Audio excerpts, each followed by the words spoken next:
جیسا کہ ماہ سفر کے متعلق مختلف تصورات پائے جاتے ہیں، تو فرمائیے گا کہ جو زمانہ جاہلیت میں جو تصورات پائے جاتے تھے ماہ سفر کے متعلق، تو ان کی حقیقت کیا ہے، اور کیا یہ جو تصورات آج کے اس معاشرے میں بھی پائے جاتے ہیں، کیا ان کا اسلام کے ساتھ تعلق ہے؟ کیا فرمانا چاہیں گے آپ؟ بسم اللہ الرحمن الرحیم۔ بہت شکریہ جی، اللہ تعالیٰ جزائے خیر دے آپ کو، آپ نے موقع دیا ایک بار پھر۔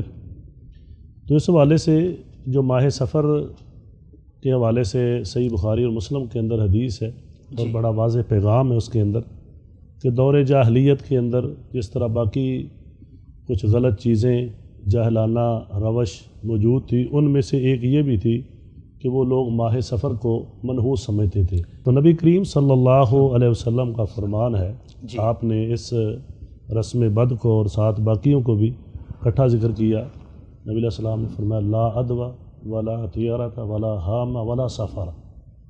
رسول کریم صلی اللہ علیہ وسلم نے فرمایا کوئی بیماری جو ہے وہ متعدی نہیں ہوتی، کوئی بدشگونی نہیں ہوتی، کوئی الو کا بولنا جو ہے وہ آپ کے اوپر اثر انداز نہیں ہوتا، اور کوئی جو سفر کا مہینہ ہے وہ منحوس نہیں ہے۔ اس سے ثابت یہ ہوتا ہے کہ یہ دور جاہلیت سے چل رہا ہے، جب اسلام آ گیا تو اس نے اس کو ختم کر دیا کہ یہ تو جاہلیت کی باتیں ہیں۔ بالکل حیرانگی یہ ہے کہ آج کے دور میں بھی اگر وہی دور جاہلیت والی روش کلمہ پڑھنے کے بعد بھی لوگ کرتے ہیں، تو انہوں نے اسلام سے سیکھا کیا ہے؟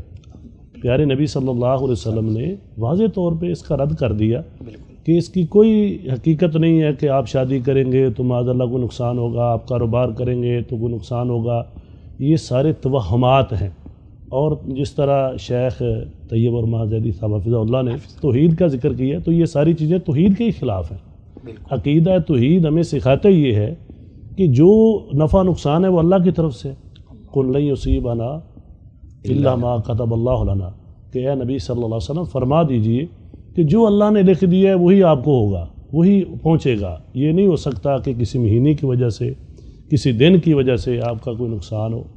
اس کے ساتھ ملتی جلتی بات ہے کہ لوگوں نے ایک یہ بھی بات معروف کی تھی کہ وہ سورج گرہن یا چاند گرہن لگتا ہے، تو نبی علیہ السلام نے اس کا بھی رد کیا۔ تو یہ جتنی توہمات ہیں، جو چیزیں دنوں کے ساتھ یا اس طرح لوگوں نے کی ہیں، یہ دور جاہلیت میں بھی تھیں، اور آج کے اندر بھی لوگوں کے اندر یہ جاہلیت میں کہتا ہوں موجود ہے۔ اس کو ختم کرنا چاہیے، اس کی کوئی حیثیت نہیں ہے۔ اللہ پہ توکل کریں، آپ سفر کے کسی بھی دن، کسی بھی آپ رات، کوئی بھی کام کرنا چاہیں جو جائز کام ہے، حلال کام ہے، اس کو آپ کریں۔ انشاءاللہ تعالی اللہ کے فضل و کرم سے اس کا کوئی اثر نہیں ہے، کیونکہ یہ کسی عام آدمی کی بات نہیں ہے۔ جو ناطق وحی ہیں پیارے نبی صلی اللہ علیہ وسلم، انہوں نے فرما دیا ولا سفر، کہ سفر کے اندر کوئی کسی قسم کی منحوس چیز نہیں ہے یا نحوست نہیں۔